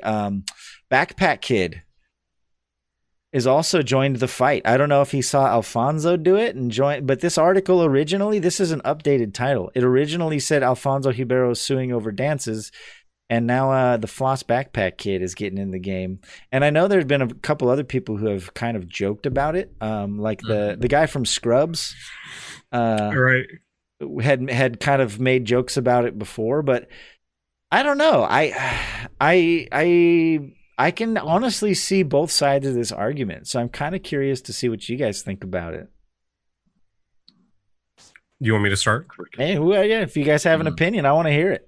Yeah, I mean, realistically, I think Fortnite or Epic Games or whoever, they probably thought that this might happen. And no doubt they'll pay a little bit of money in the long run to get it, the rights to those things, and takes money to make money sometimes, like now, whether or not it's right to be able to sue over a dance that you did that went viral, I don't know. I mean, it's one of those things. Like me personally, I'd be pretty stoked if some shitty dance I did made it into a video game that every kid in the world is doing. Right. Would I want a piece of it? Of course I would, but I don't know what that feels like, so it's hard for me to. Yeah. But I do think they'll pay out a little bit or something. I mean, I think that's maybe the right thing to do or something, but it's going to be a drop in the bucket. It's like the Facebook story, like you had to pay Right. those guys a little bit, but in the long run, he still won. I think it's kind of a similar situation here. Mm-hmm. Yeah, Epic, it's $1 billion game now. They're probably just going to settle it at a court, not let any actual decision get made. And it's funny because I did read an article earlier. It was about our Fortnite dances cultural appropriation. And they had lawyers and stuff, and it was like, technically, you can't copyright a dance move. You can copyright the choreography for the entire thing, but not one specific dance move. So it's like this legal gray area, which is why I think they're just going to settle out of court. Right. It's going to be easier. And they already reaped all the benefits. So what's the point? Yeah. I think that's a big thing. Like, it's already out there. It's already a fate. Kids don't know it for these two people. They know it for Fortnite. The damage is done. Like, I think personally, maybe the right thing to do would just be like, hey, thank you for letting us steal this. Here's a couple, $200,000 or something. I don't know, like something significant to the people, maybe to that kid. I don't know about Carlton, and maybe very insignificant to them. Yeah. Mm-hmm. So there's a couple things that I thought when I read this and I saw this whole thing happening. Number one, we've talked previously about being memeified and becoming famous for something like this, like a dance or a video, like the Numa Numa guy versus like the having a thick neck. Yeah, respect the neck, like the different and we kind of talked about how there's generally two things you can do. You either fight it or you embrace it and you weaponize it, right? So I think personally, in my opinion, I think it's not the smartest move on his part. I think if he was thinking on a larger scale, if I were him, what I would have done is I would have just had my agent contact them and say, hey, I'm the one that made this famous. Let's just fucking let's go all out with this. Let's make it a meme. I'll come to your fucking Fortnite con and I'll dance in front of a crowd of 100,000 people. I'll do commercials for you guys. You guys can do my motion capture. Like, he could have really capitalized on the opportunity and worked in his favor. I think by fighting it, yeah, he might get a payout, but it kind of leaves a sour taste in your mouth, right? Like, I think a lot of people will be like, fuck this. Like, huge Fortnite fans who are going to side with Epic on this are obviously, he might get some people that are going to be on. He could have had everyone on his side of the ring, and now he's kind of polarized it, right? There's going to be the people who are, yeah, he deserves money. And then there's going to be the people who are like, no, it's a dance. You can't copyright a dance. Like, he kind of polarized the issue rather than just embracing it and capitalizing on it. So like you said, he'll probably get a payout, but I think he could have probably gotten more if he would have been smart about it. Mm-hmm. Another point that was made, someone on Reddit made a compilation of like the 12 games that the same exact dance exists in. Like, there's at least 12 other games from Guild Wars 2 to the most recent Naughty Dog. What's it called? What's that game? Uncharted. Mm-hmm. Like, there's a bunch of games that have the same exact dance in it, and he's never said anything. And a lot of people are saying the only reason he's doing it for this one is because the dollar signs, So, if he's really concerned with his intellectual property, why wasn't he speaking out when it was in all those other games, right? So there's that argument. And then the third thing that kind of I'm concerned about as a content creator is the precedent that it could set.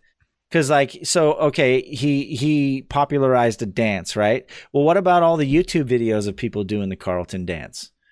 You know, like, okay, so is that going to be part of the algorithm now? If you know, like, if it kind of sets a precedent, like, oh, like all the people who do lip syncs and dancing and stuff on YouTube, if they're doing a popular dance, you know, whether it's the Nene or Superman or whatever it is, are they going to be at risk of being like, well, that's my dance. You can't do that. You have to pay me to use that, you know? Mm-hmm. So let me ask you this. Do you think, sorry, I'll let you. No. I want to hear it. Do you think that if content is created that gets as big as Fortnite, or what, you know, generates you a decent amount of money, you've essentially hit the jackpot as a content creator? Should you just, like, it's one thing for Carlton to go after me. I don't make any money on YouTube or whatever. Sure. Like, to put me into a hole, right?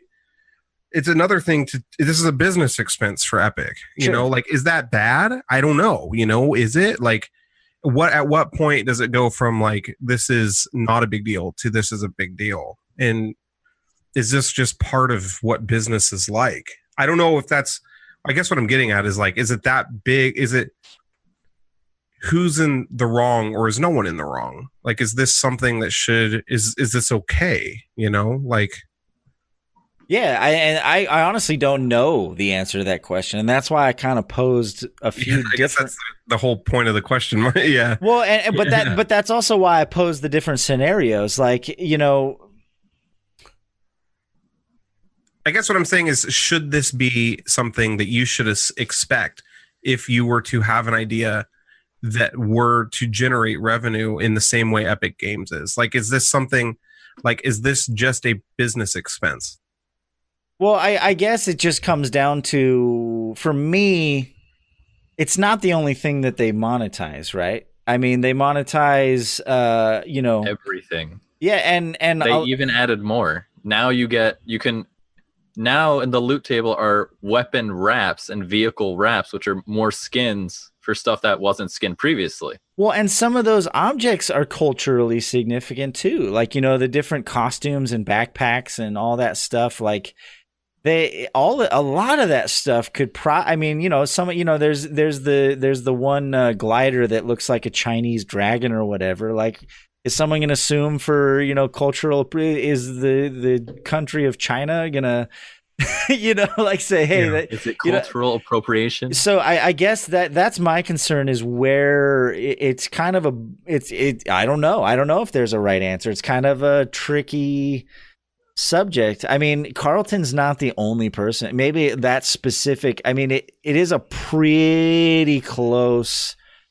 replication of his dance, and I think that's probably why he might win or get a payout, is because they pretty much almost exactly replicated his dance. Like, but the Backpack Kid, somebody posted a video on YouTube of a kid doing that dance like 3 years before the Backpack Kid ever made it famous. So, like, that's another thing to consider, is like, is it just a cultural thing, or because he's the one that famous, is he the one that gets to claim it now? Someone else made a good point too, is the fact that Carlton's not a real person.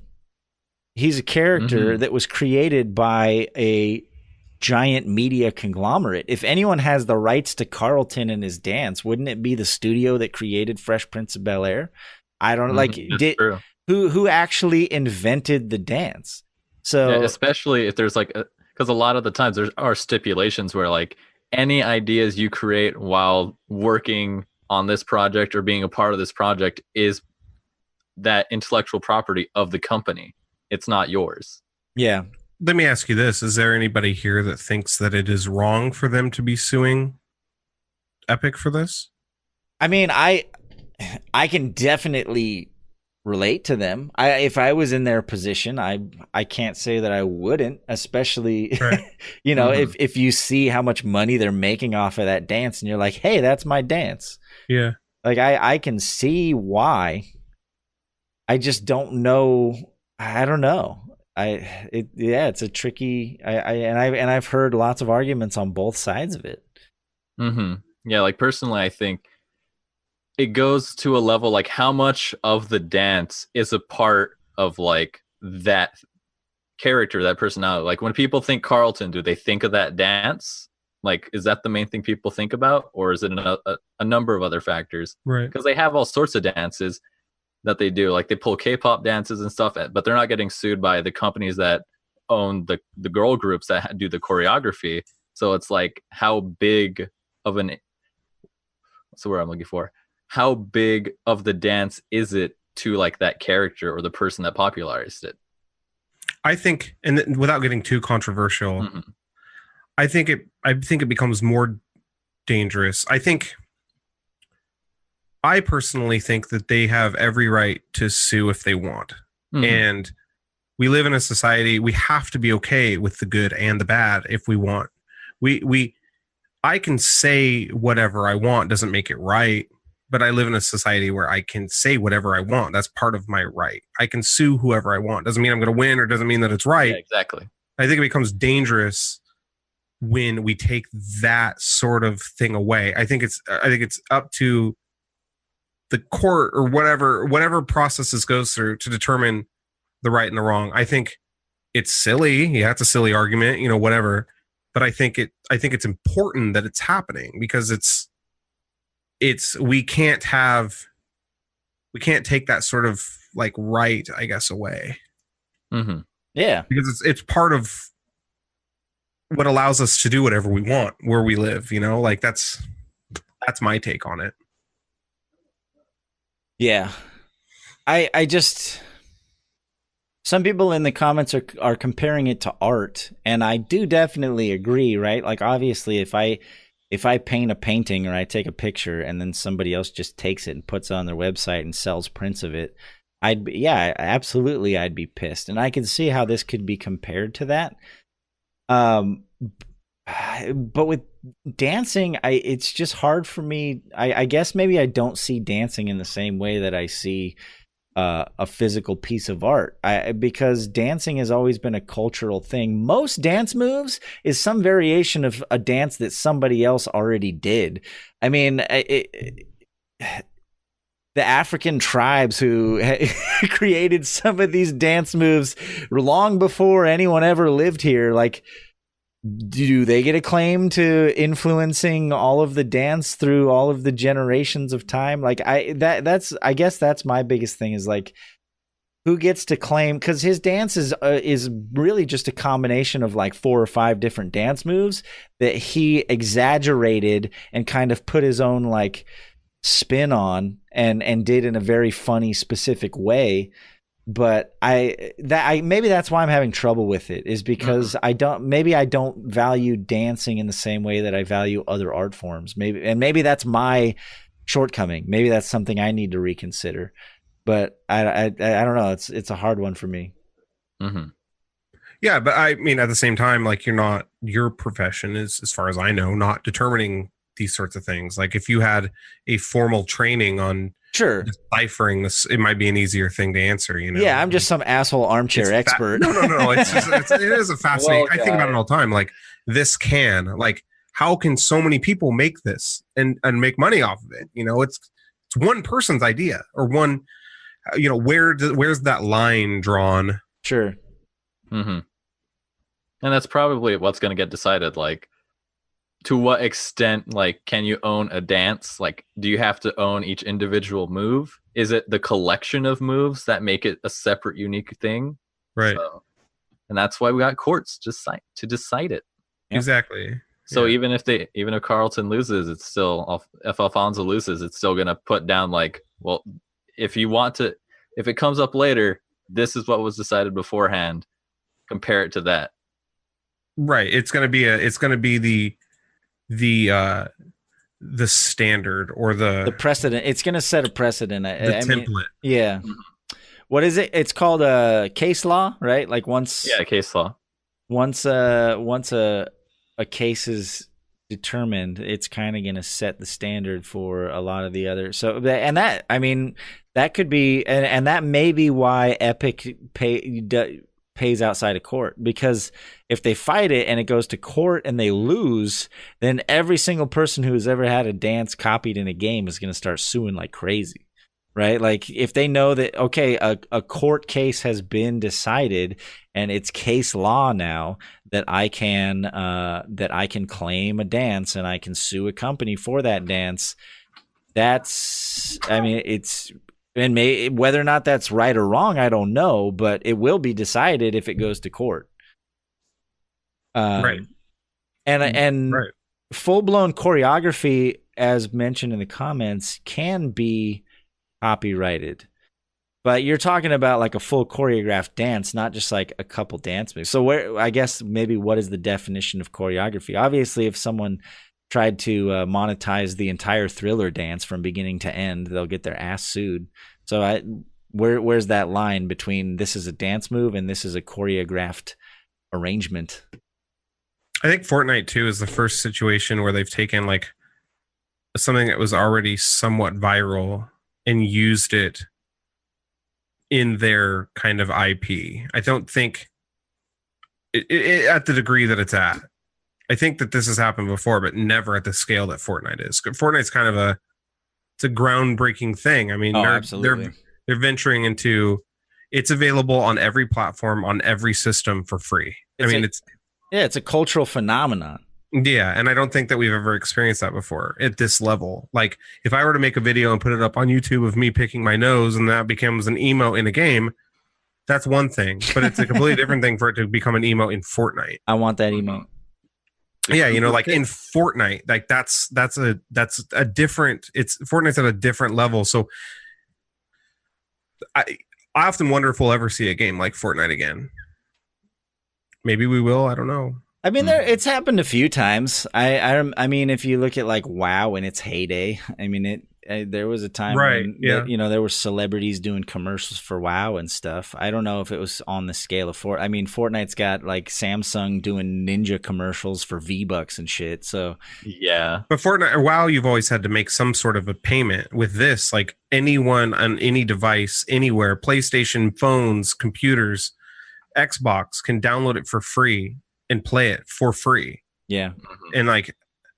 I know WoW had like a 2-week trial, but you can play WoW on your phone, right, or on your console. No, that's a good point. Absolutely, it's very accessible. It's extremely accessible. Yeah, it's like if you compare it to sport, it's like soccer. What do you need to play soccer? A ball. Exactly. You don't even need an entire field. Yeah, that's a good point.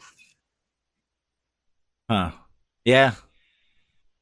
I don't know what the right answer is. It's going to be really interesting to see what happens in the next couple months with all of that, because I know, like I said, I know a few other artists and a few other like actors and comedians have kind of joked about it, like, "Hey, Fortnite stole my dance," but like no one's ever pulled the trigger on it, and it's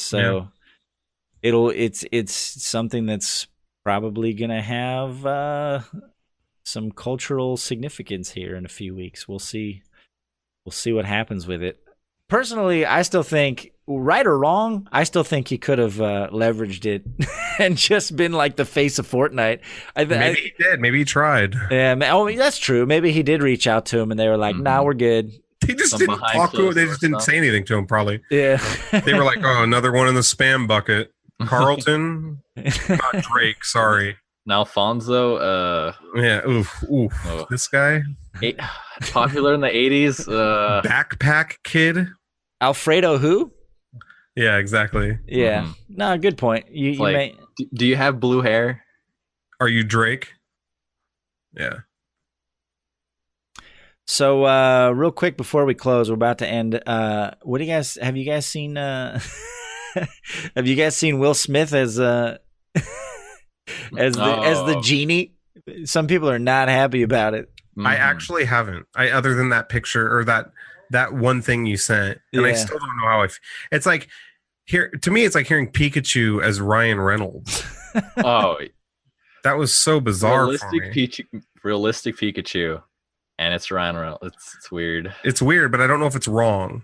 You know, like I don't know if they did a really weird thing there. I want to know. I honestly don't know the answer to this question, and so I'm asking this out of pure ignorance. Traditionally, are genies portrayed by black men? Because I don't see why not. Because if you look at because there was that movie that Shaq did or whatever, Kazam. Kazam, yeah. Yeah. And I feel like I've seen that a few times portrayed that way, and so I'm wondering, is there a choice? Like, is that part of this, or is it just he auditioned for the part and got it? It just seems like such a departure from, like, it's a completely different. I feel like in a lot of the reiterations that Disney's been doing with their IP, with a lot of this live action stuff, it's been pretty close to, and obviously Robin Williams has passed away, so they, can't use him or his likeness or whatever. But it just feels like a complete departure from the original film that they made. So I don't know why, what the, I don't know. On the Broadway one, is that what they use? Because it was on Broadway for a while too, and it's just, it even mentions in the title "Hip Hop Genie." Like, I don't understand why it's Will Smith's Hip Hop Genie. I think, does he rap in the movie? I don't understand. if I remember correctly, Robin Williams had a really bad relationship with Disney after this movie came out. Like, a really bad. He said something like, "If you do not use my voice to sell the movie." And so they weren't really originally supposed to use his voice in any of the commercials or toys or anything like that. And they immediately went back on their word about that. And from what I've understood, like, Robin Williams vowed to never work with Disney again. So even if this movie were to come out later on, I highly doubt Robin Williams would be in it unless there was some patched up thing. I think the fact that there's a black actor in the movie, I personally think that that's a coincidence that with Kazam. I don't know if there's any sort of history or anything. I am very excited for this movie. I can't wait to see it. I think Will Smith is going to do great. I'm a huge Will Smith. He's a great actor. Yeah, like, he's in, we've talked about him how many times tonight inadvertently. I'm like, with the Carlton thing and the Fresh Prince thing. Like, yeah, obviously he's a cultural phenomenon. Sure, yeah. I think we're lucky to have him in it. Rewind. Yeah. I think 2019 is the year of Will Smith. He will be everywhere. Yeah, I mean, I don't know. As long as they don't pull like a Men in Black or Wild Wild West, and like it would completely break the immersion for me if, like, right in the middle of the Aladdin movie, it's one of his signature like rap songs about the movie. Who knows, man? That might happen. Yeah. Welcome to Aladdin, where the heat is on that. Like, yeah. I don't know. As corny as it is, they're like, I love that. Yeah. It's in a weird way, calling it right now. A rap song right in the middle. Yeah. Yeah. That Bishop girl said, "I need that in my life." I mean, we'll see. Most of their live action stuff I've been pretty okay with. I've enjoyed it. I'm curious. They're doing the Lion King too. They're doing live action Lion King, so I'm curious to see how they handle that one. It's gonna be, they don't call it CGI, they call it hyper realistic. I guess they're using the same techniques that they used on the Jungle Book, except the difference being there's no humans in it. So yeah. So I don't know. Disney's just doing what they do. I hope that that Aladdin is a throwback and is as true to the original as possible, but I would be okay with them bringing, some modern feel to it a little bit, a tiny bit. My biggest concern is there's no monkey in this picture. So, yeah. Well, they did show, they show it, Apu. Oh, they did? Mm-hmm. All right. Well, as long as the monkey's in it, then I'll give it a chance. Let me see if I can find you that image. I'm so excited for for the Lion King. I'm so excited for that. It's one of my favorite Disney things.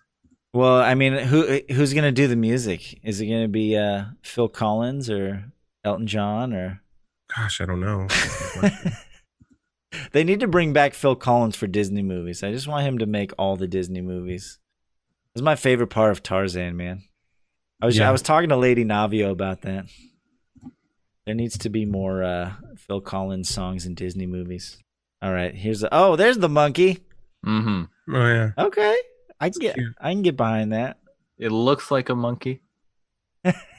It does look like a monkey. That's the only prerequisite, so it should be good. Yeah.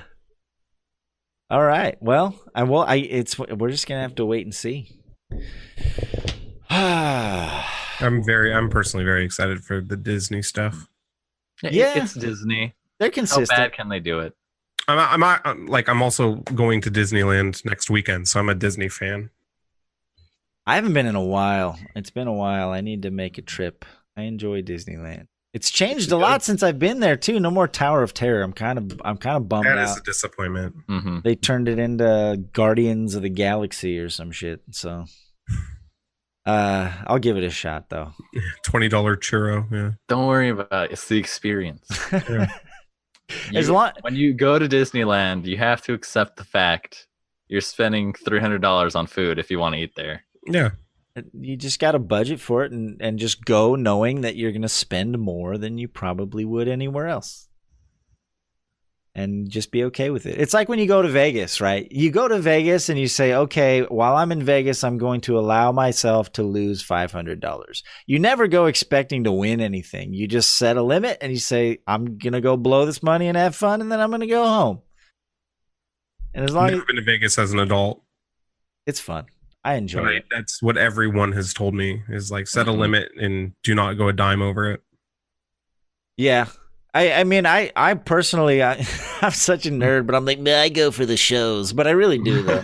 There's a lot. I love Blue Man Group. I love the Beatles, Cirque du Soleil show. It's called Love. There's a lot of really fun shows. There's a lot of free shows too. There's just like so much to do there. You could spend a week there just walking around doing shit for free and never run out of stuff to do. So that's cool. I mean, if you want to gamble, cool, but just don't expect to win. Just do it for the fun and the blinking lights. And, you know, if you win, cool. I paid for a whole trip once. I got lucky and Cool. you hit on a slot machine and it paid for my hotel room and everything. It was a great trip. But, you can't. As long as you go there and you're not like, no, I got to win my money back. I'm down 300. And you're going to the ATM, like that's when it gets dangerous. Yeah, that's scary. If you have addictive tendencies, it's probably just better to avoid it altogether. I've lost 20 times in a row. It won't happen again. All right, Bruce. That's about it. I think we did it. Cool. I appreciate you so much for being here. I can't say thank you enough for doing it on such short notice. Sometimes, I have my co-host James, and I also have my editor Frost and Meshyf, who does Sheef's Beef. And we talk almost on a daily basis. And a couple days ago, we're like, "Hey, do we have a guest for this week?" Mm-hmm. With the holidays, it's been kind of crazy. Glad it could be your last choice. No, I've got like I said, you're on my big hitters list, and I was like, should I message him? Like, it's pretty short notice, and I was just like, why not? What the fuck? Let's see what happens. And you were like so gracious, and I really appreciate that. So, man. You're now an official Hit the Bucket alum, and maybe once I have a personal goal not to repeat guests for at least 50 episodes. But you've been great, and if you're willing, I'd love to have you back sometime in the future. Yeah, man. To me, I'd like to end with a sort of my. This goes to everybody, regardless of if you know me or not. At any hour of the day, 365 days a year, every social media outlet that I have, my DMs are always open. If you ever need someone to talk to, good or bad, I don't care. DM me, even if you don't know me. I will always lend an ear when I can. That's awesome. Mm-hmm. Anything else? Wholesome man. Anything you're working on? Any projects? Any plugs? Oh yeah, so go check out his show. That episode. They promised me there's more to come. There's Cartoon. Yeah, the cartoon. Just YouTube Trash Planet.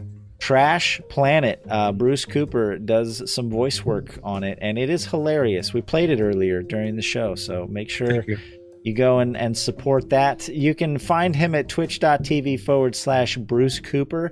Tons of good content, variety streamer, great community.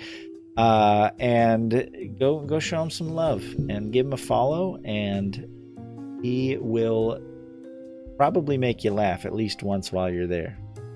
Hopefully. And James, still working on those YouTube videos? I am. I'm really sad I missed today and yesterday. Because of your streak. Things. I know. My 28 episode streak has been broken. But it's the winter break. I'm literally doing nothing but making videos and streaming. I'm going to get right back on it. There you go. That's how you got to do it. Content is king. Got to crank it out. All right. Bruce Cooper, is there anyone streaming right now you want to throw a fun little raid at? Oh, let me see. We'll go visit someone.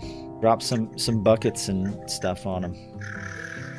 Since I got gifted all of those subs tonight. Thank you guys so much, by the way. That was insane. I really wasn't expecting that. I appreciate it. Chaotic Squid is, I have so many people that I think what feels like every day, and Chaotic Squid, Normie Peasant, Deciding, like all these people are great. Let's go hit up my buddy. He's brand new to streaming. His name is Actual Dangs. Would you mind typing it in chat or Discord just so I can copy paste it? There you go. Yeah, go give him a follow. Absolutely awesome guy. He is a lot of fun, and he's very appreciative of just the opportunity he has to get to stream, and I always really respect that. Cool. So per the suggestion of Bruce Cooper, please stick around. We're gonna go raid Actual Dangs, drop some buckets, say hi, show him some love. And Bruce Cooper, if you want to stick around on Zoom just for a couple minutes, we usually like to take a couple promotional snapshots for Frost to use for like the thumbnails and stuff. Absolutely. All right, I'm going to hit that raid, and thank you once again for everyone being here tonight. It's been a blast. Much love. Oh, one final note. Probably no podcast next week. It is Christmas week. It's the holidays, so go enjoy your family and friends. And we'll be back in January with a bunch of awesome guests to come. Merry Christmas. Merry Christmas. Good night, everyone. Merry Christmas. Happy Hanukkah, all that stuff. Enjoy it.